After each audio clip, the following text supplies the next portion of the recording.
everyone, welcome back to my channel. It's Christina with Read.Pray.Disney. Here in this channel, we like to talk all things Disney, from planning to packing to pins to books. So if you'd like to come on that journey with me, I'd love to have you. Go ahead and hit a like and subscribe. I greatly appreciate it. Right, so it's been a little bit, right? Life is kind of just life. That's just what it is, right? So, but I have been reading. So today we're going to go through chapters 9 through chapter 14. I wanted to get the 15, but I was like, I need to get this video out. So I'll leave 15 and the rest for another video. Okay. So remember, y'all, it's a whole slew of people, and I don't necessarily want to have to go through everyone again. So I'm going to ask you, if this is your first video with Evil Queen, don't start here. You need to go back to the beginning of Evil Queen. And so you can hear the people and the storylines, because we're just going to jump into it, okay? And for those of you that are also new and you feel like this is okay to jump into here, I'm telling you it's not, but if you still want to stick with it, that's fine. Know that major spoiler alerts. Like I'm going to tell you the story, okay? Right. So I'm assuming you stayed, you're ready to go. Okay, so chapter 9. Starting in chapter 9. Remember, we left off in chapter 8 where Everly kind of, she killed the troll that was trying to kill Roth in their tent, and in there as in like Roth and Truly in their tent. So she killed that troll, and Roth kind of like, he also essentially attacks her too, because I mean, they don't know who she is. Okay. So chapter 9 consists of a lot of flirting between her and Roth. Like, it's heavy flirting. There's just no doubt about it. And it's good. Like, if you're not reading this book, I can only give you the main points, because this author, and she does really well with it. We are very much in Everly's head, and Everly, she's quick, she's feisty. I love all things Everly. But her flirting with Roth is amazing. So anyway, they flirt, but she also gets officially introduced to the other cast of people that Roth is in, that's in Roth's circle. So there's Saxon, who's an avian. He's like a bird person, right? Not a bird person, but he has wings. His people, he has wings. And the funny thing, Everly asks, "Oh, can I touch your wings?" And they're like, "Oh," because evidently if you touch their wings, it's like doing naughty things. And so it's just it's funny. It's so funny. And she's totally embarrassed by it, but anyway, so there's Saxon, who is like their bodyguard, kind of person. And then there is Truly, which is her sister. Obviously, Truly doesn't know she's Everly's sister, but Everly knows they're twin sisters, in fact. But there's Truly. And then there is Reese, who is a mer person. Like, he's from Aquatica, or Aquata, yeah, whatever that island is. Anyway, he's a mer person, and he kind of has like these shimmery scales, and so to speak, but he's also a siren. So he has taken a vow of silence. He doesn't speak because, as sirens do, their voices are enchanted. So he chooses not to speak, but he's also bullied, and almost there's like some race tension with merfolk, because most merfolk are shapeshifters, but he's not a shapeshifter. He can't change his shape. So he's kind of scaly and blue and whatever, but very, very nice person. And then there is Vikander. Now, remember, we heard about Vikander earlier, as he's supposed to be specifically Farah, which is Roth's sister, his bodyguard. But we come to find out that Vikander is Fae, as a fairy, and he is all things flirtatious, all things love and everything, so he's just a big, huge flirt and so forth. So, but these are the people that run with Roth. Like, that's his crew, right? So Everly gets to ask questions to them, and the way she does that is she says, "Oh, I'll promise to answer questions for you if you answer questions for me." And so she tells them kind of half truths. She tells them that she is from the mortal world, that her mother is from Enchantia. She tells them that her mother did die, and that she's there that her mother knew Queen Violet, which is Truly's mother, which is technically Everly's mother too, and that they were good friends and so forth. So she kind of tells them half truth. She doesn't know what to leave them with. So during all of that, they kind of talk to her about Enchantia and what Enchantia is about. But we also learn that they don't trust Queen Violet, even truly to a certain point. That's her mother, but they think, or at least specifically, Roth thinks that Violet killed King Stephen, which we come to find out is true. But they say that Queen Violet is not the person she used to be. She's changed, and for the worse. She's darker, she's manipulative, she's all things evil kind of thing. And then we learn that Truly has been called to the mortal world. Like there's a connection. I'm gonna play it as the twin connection that the author's playing off of there, because Truly says, yeah, I've been called to the mortal world, even though she's never been. We also find out that they, and I'm looking at my notes here, that Roth puts, even though they go through all of this, Roth puts Everly, he drugs her. Like they get her rested. Like they say, okay, well, she's gonna rest, and they'll take her to the kingdom, to the castle, to go meet Queen Violet. But he drugs her, and when she wakes up, he's been rifling through her stuff, which is going to be our next chapter. So in chapter 10, she wakes up and she's like, hold on, whoa, whoa, whoa, whoa, whoa, why are you going through my stuff? Wait a minute, I feel like I've been drugged. What's really going on? And he kind of plays it off a little bit. And we think that Roth has some sort of magical ability in the sense that he's able to, I don't want to say glamour, but he's able to, through his words or so forth, he tries to soothe her and calm her. But she can't tell if it's working on him or if she just really likes him. Like there's this weird part to that. Okay, so Roth, everybody left, and Roth, he says that he's going to take her Truly into the castle so she can meet Queen Violet. And she's excited. She goes through like this magical doorway, so to speak, into the land of the kingdom of Sevion. And when she gets there, I circled and highlighted, she calls it Enchantia, the candy land of nightmares. Like she goes through the city and it's like chaos, and it's not what she thought it would be. And he's Roth, they're walking through, get this, they get to ride a unicorn, and Everly is freaking through the moon over it, and Roth's like, yeah, like it's a unicorn, get on. And she's like, oh my gosh, that unicorn is so cute. It's funny. But which is what makes Everly so relatable. Like it's, oh my gosh. But she sees the kingdom for the first time, and she's like, she doesn't really like it. She likes it, but not, because she can see that it's chaotic, it's crime ridden. There's people there. You have people walking around that are in finery, but in the same area, you have people that are begging and mothers grabbing their children to keep them from getting hurt or pickpocketed or stolen. Like it's crazy. So anyway, they make it to the castle, and in order to get through the castle, Roth kind of uses his princely power, his princely domain, and because the guards and so forth obviously don't want a stranger there, but he's like, I'm Roth, and he brings, so they do that, and they bring her to meet Queen Violet, and Queen Violet dismisses everyone and she goes, I know you. And in Everly's mind, she's like, oh my God, this is my mom, this is my mom, this is my mom. And she's so excited. And she's thinking that she's going to have this wonderful reunion with her mom, and her mom's going to embrace her and like, oh my gosh, my daughter. You would think that, right? No, Violet goes off the deep end, and she's like, you can't be here. And she summons this wind magic, and like she's blowing things around, and she wants to kill Truly, like literally kill her. She wants her dead.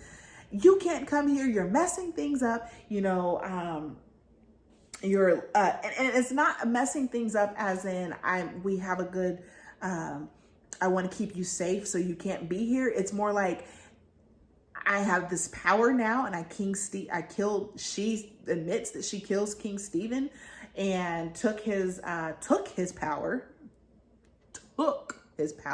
So side note, that is something that can happen in this world, that there are magical people who can transfer magic to another person. Evidently you have to pay for this service. That's because it's really expensive. So only the aristocratic people get to do this, or royalty even. But you can't transfer powers. But so she not only had her own wind magic, but she also took King Stephen's seer magic. Because remember, Everly is a seer too.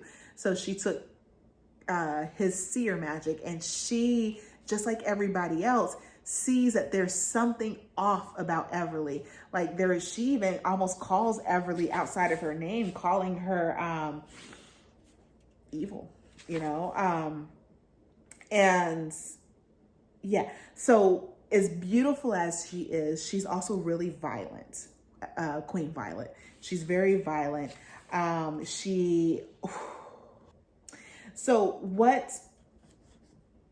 it's heartbreaking. Queen Violet kind of tells Everly why she kept Truly over Everly, because she said ever since they were born, Everly was never really happy, right? Like she was always talking and loud and not talking, but she was always loud, where Truly was always quiet and content. So she kept Truly because she figured she could keep Truly safer from the king than Everly, because Everly was too loud and Truly wasn't. But then once she got King Stephen's seer magic, she realized there was more to Everly than what she thought. And she thinks Everly is there to take her kingdom and to essentially fight her and kill her and take her kingdom. And throughout this whole time, Everly's thinking, she's like, wait a minute, but you're my mother. And she doesn't want any of that, And then so Everly starts thinking, well, is she the evil queen and I'm not the evil queen? Maybe I'm Snow.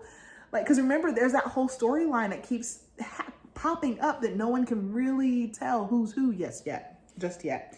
So anywho, Everly escapes and she runs out to the forest. Noelle kind of does that whole brain pop thing and tells her, hey, you need to run and you need to go to the forest.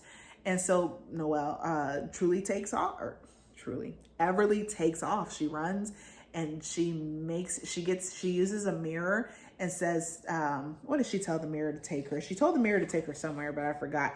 But she ended up in the enchanted forest. Yeah, and she's heartbroken. So that's chapter 10.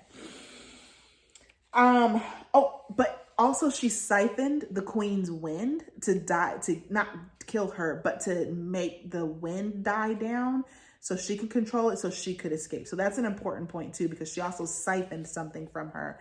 So now there's this magical connection to where she could possibly siphon from her again. All right. So in chapter 11, Everly wakes up in the enchanted forest, and in the enchanted forest, she's there and she's tired. The trees, the trees pick up Everly, literally pick her up. So Everly's like, what's going on? She's not understanding that this is happening. She's moving, she's feeling it. And she thought at first somebody was carrying her, but she is being carried. She's being carried by the trees in the forest. And the trees, they take her to Ophelia, because Noelle told Everly that there's going to be someone in the forest to help her, and it's Ophelia. She's there. And Ophelia essentially just kind of explains to Everly. So Ophelia kind of she's there and she's bringing her some she kind of bandages her up after the fight and so forth. But something Everly kind of thinks about in her mind is that maybe Everly is the evil queen, because she went from wanting her mom to hating her mom. When I guess really in the end, I don't know.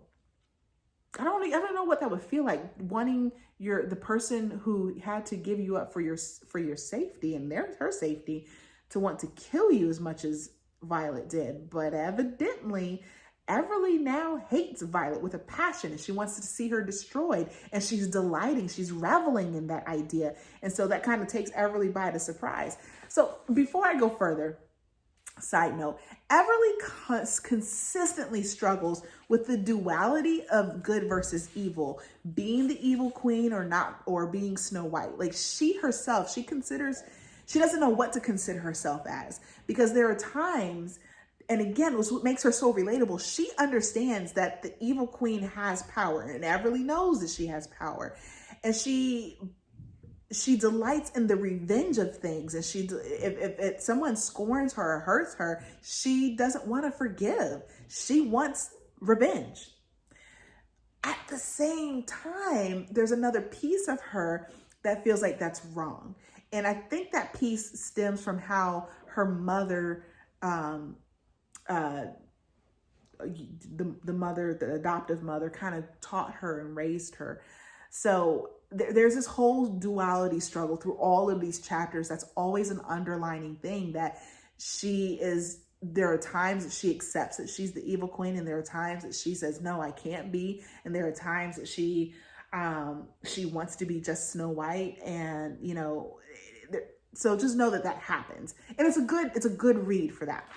Anyway, so Ophelia kind of tells her, that, you know what, I'm going to help you, but in the future, I want safe harbor. When it comes to your kingdom, when I come through your kingdom, Noelle and I want safe harbor. Let us through. And Everly's like, you want me to promise something that I don't even have? She doesn't even have a kingdom, let alone not ask questions, but she promises. Okay, sure, I'll help you in the future go through my kingdom safely and not ask questions. So she promises it. And Ophelia helps her out, gets her bandaged up, get her taken care of, and so forth. And then she tells her that Hartley plays an important role. Hartley, the fact that she can talk to beasts, Hartley is going to be a beast tamer. She's part of this whole story. And so for a minute there, Everly's like, well, maybe Hartley is like the huntsman or something, but not in the way that they thought huntsman would be. So she keeps trying to peg people and put them in the story, but it's hard to tell what the story really is. So Ophelia tells her that, hey, everything's good. It's going to be fine. Hartley's going to be fine. I'm not going to attack Hartley. Like, why would she? But Hartley will be fine. So she kind of promises her those things. And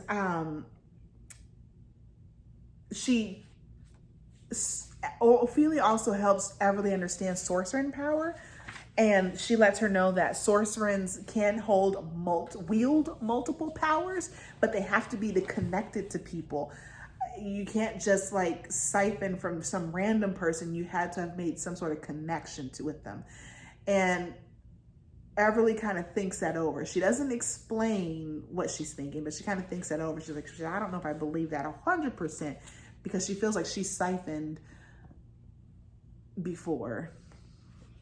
Anywho, so then we also learn, Ophelia tells her that Nick is actually very dangerous. He is evil, and he won't hurt he won't hurt Hartley because he needs her later, so he's not going to do anything to hurt her or anything. We learn that after Ophelia leaves, at this point, because remember, Everly hasn't grieved for her mom yet, like her adoptive mom. She hasn't grieved that death yet. She went from her dying to doing the funerals to the whole Nicholas and Hartley situation to her getting into Enchantia. So she hasn't had a chance to process.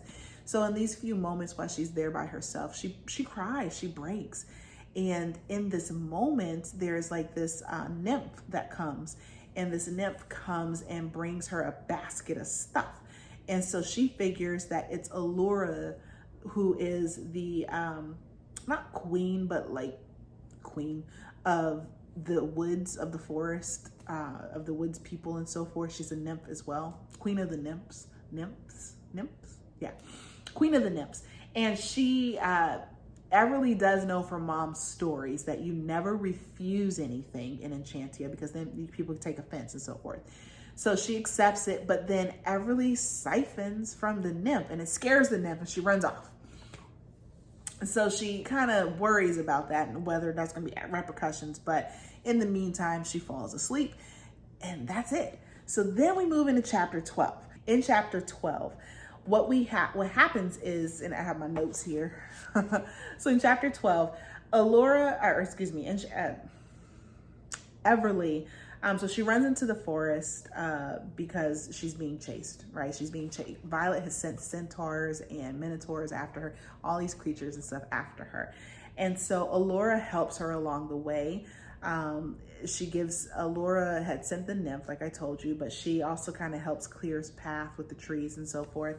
But Allura also, in that bag, or the basket that the nymph brought her, were gemstones, clothes, food, things like that. So she uses it all. She doesn't refuse any of it, because she knows that from mom's stories, when you refuse gifts from creatures, things happen. So you're not supposed to refuse anything. So she doesn't refuse anything. She keeps it all. And she siphons from Allura. And it's a mistake. I'm going to tell you that now. It's a mistake that she did that. But she siphons from Allura because, remember, Bon et Malum, they're apple babies. The saying about apple babies is that all their roots run deep. And so she kind of remembers that, and she puts her hands into the earth and she pulls that magic from Allura, the queen of the nymphs, and it helps her power, recharge her battery, so to speak. And so then she kind of opens up her compact, because she finds this little cubby place to sit, and she opens up her compact and she summons for Everly. And come to find out that For Everly shows Everly a scene of Farah and the king, and they're judging, like they're sitting in a throne room, and there's this long line of blonde women. Weird. They're young and old, they're different ages, but they're just kind of judging them, sending like, no, not you, no, not you. And like, it's weird. And we don't really understand why that's happened yet. Even all the way up to what I've read, we still don't understand why that happens. But For Everly says that's important for her to see that. So we'll see. And then she tells her that Farah also has her own magic. Farah, snow, as in she can create snow. So then again, Everly's wondering, well, is she Snow White because she can create snow? Again, we don't know who everybody is yet. Something that Everly kind of puts together is that she thinks, well, if in her mind, if Everly or truly is, see all these names, if Farah is Snow White, then that means Roth could be charming, because in the original story of little Snow White, that they weren't necessarily romantic, Charming and Snow White. It was that Charming was able to pull a piece of the poisonous apple from Snow White's mouth, which helped her. It wasn't a kiss that saved her. It was him pulling the apple out of her mouth. So she thinks, well, maybe Farah is Snow White and Charming is Roth. And in her mind, she's like, that sucks, but then that's okay, because then there's no romantic interest there. And that means I could probably go after Roth. Again, who knows? We still know that. So that's that. And in chapter 13, she wakes up in the morning. She falls asleep again, and she wakes up in the morning, and she realizes that Allura was not happy that she siphoned her magic. So Allura kind of sends the trees and stuff after her. And so once again, Everly takes off. She has to run. So she's packed everything in and she takes off, and she's running through the forest. And she realized that she can siphon so remember, when you siphon magic, she is recharging her battery. But if she's already connected to someone, she can use their magic. So remember, she can use both of her mother's magic, because she can use her adoptive mother had the magic to go invisible. and her real mother, Violet, had the power of winds.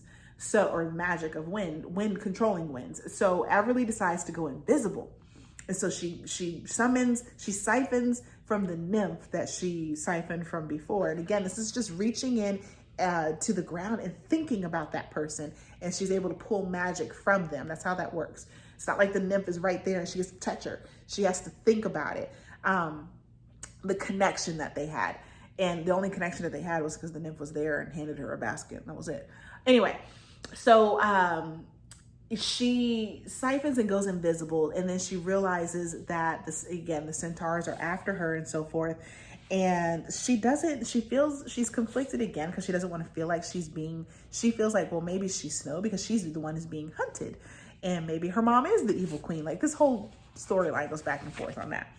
But essentially, the centaurs, they do catch her scent because she has a specific scent. They catch her scent, and just in the nick of time, here comes Roth and everybody else coming in, charging in to save the day. So Roth and Saxon and Vikander and Reese, they come in, and it's like, it is a straight gory bloodbath. Reading this, you're like, oh, like heads get chopped off, entrails are here and there.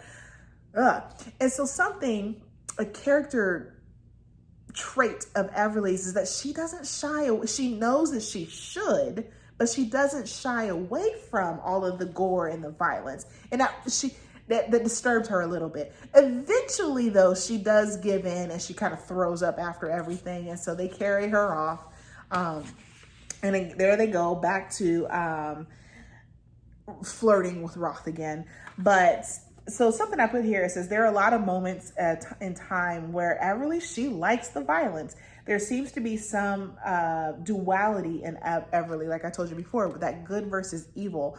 And I even put, like, it's a bit gory. Like, the whole scene was a bit much.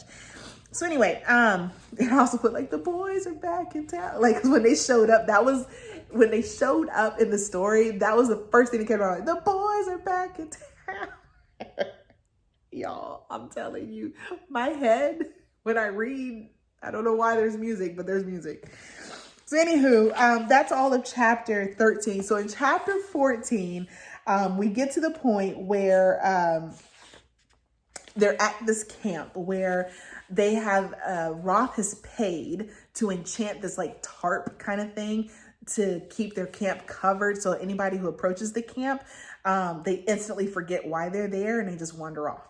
So flying above the trees, Saxon is like, securing this tarp thing, and and Roth and Vikander are off doing some other things. So she's kind of left there with Reese. Remember, Reese is the merman who doesn't speak, but she gets to sit with him for a little bit, and he stares into her eyes, and she gets the sense of he's not a bad person, that he really just wants to be loved, that he's there, he's made a commitment to his friends, like he's a good person, and he kind of pushes that feeling to her, and she's at ease with that.